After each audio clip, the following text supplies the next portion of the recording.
थ' बिदिब्ला मिरु सरकारनि रेलवेआव साख्रिनि नागिरना थाबाय थानाय सुबुं बिथांमोननि थाखाय बेयो मोनसे जोबोरै मोजां खौरां ओंखारनानै फैदों। बेवहाय नुनो मोनदों जे मिनिस्ट्रि अफ रेलवे थिंजायनिफ्राय बे नटिफिकेसना ओंखारनानै फैदों आरो बेवहाय पस्टनि मुङा जाबाय आइसोलेटेड केटेगरि आरो बेवहाय टटेल भेकेन्सि ओंखारनानै फैदों 312 पस्ट। बैफोर पस्टआव एप्लाइ खालामनो थाखाय बैसोखौ बेवहाय फोरमायखानानै होनाय बायदि नोंथांमोना नुनो मोनदों चिफ ल' एसिस्टेन्ट साइन्टिफिक सुपारभाइजाराव दङ 18 निफ्राय 40 बोसोर बैसोनि जानो नांगोन होननानै बुंदों आरो बेबायदिनो पाब्लिक प्रसिकिउटराव दङ 18 निफ्राय 32 इयार्सनि जुनियर ट्रेन्सलेटर पाब्लिसिटि इन्सपेक्टर आरो वेलफेयार इन्सपेक्टराव 18 निफ्राय 33 बोसोर बैसोनि जानो नांगोन होननानै बुंदों आरो बिदिनो साइन्टिफिक एसिस्टेन्ट बेवहाय 18 निफ्राय 35 बोसोर बैसोनि आरो बिदिनो लेब एसिस्टेन्ट जुनियर ग्रेड 3 बेवहाय 18 निफ्राय 30 बोसोर बैसोसिम। दानिया फैदो बबे पस्टआव बेसेबां भेकेन्सि ओंखारनानै फैदों नायनानै लानि। बेवहाय चिफ ल' एसिस्टेन्टआव दङ गासै 22टा पस्ट, बिनिनो पाब्लिक प्रसिकिउटराव दङ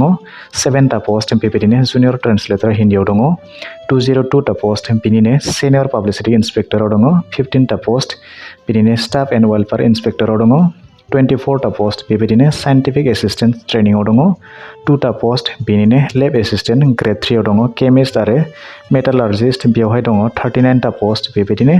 साइन्टिफिक सुपारभाइजार आरो आर्गन'मिक्स आरो ट्रेनिंआव दङ 1टा पस्ट। बेबायदिनो गासै 312टा पस्ट ओंखारनानै बेफोर पस्टआव एप्लाइ खालामनो थाखाय क्वालिफिकेसन महरै बेसेबां थानांगोन बेवहाय फोरमायखानाय बायदि चिफ ल' एसिस्टेन्टआव दङ बिथाङा ल'आव डिग्री थानाय जानो नांगोन आरो बेवहाय 3 इयार्सनि स्टेन्डिं प्रेक्टिस थानाय जानो नांगोन होननानै बुंदों। बेबायदिनो पाब्लिक प्रसिकिउटराव दङ बिथाङा बेचेलर डिग्री ग्रेजुवेट जानो नांगोन होननानै बुंदों आरो बेबायदिनो जुनियर ट्रेन्सलेटर हिन्दीआव बिथाङा हिन्दी आरो इंलिसाव मास्टार डिग्री थानाय जानो नांगोन होननानै बुंदों। बेबायदिनो सिनियर पाब्लिसिटि इन्सपेक्टराव दङ बिथाङा डिप्ल'मा डिग्री थानाय जानो नांगोन होननानै बुंदों, नङाब्ला मास कमिउनिकेसन नङाबा जार्नालिजम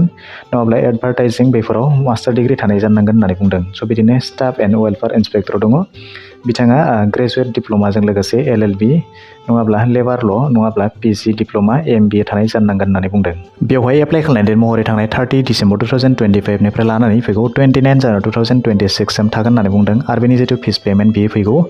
31 जानुवारि 2026 सिम खालामनांगोन होननानै बुंदों आरो बेनि जिथु कारेक्सन खालामनाय बेखौ 1 फेब्रुवारिनिफ्राय 10 फेब्रुवारिनि गेजेराव बेखौ कारेक्सन खालामनो हागोन होननानै बुंदों। थ' बिदिब्ला बेनि लिंकखौ आं डिसक्रिपसनाव होनो दोनदों, नोंथांमोना बेनिफ्राय थांनानै डाइरेक्ट एप्लाइ खालामनो हागोन।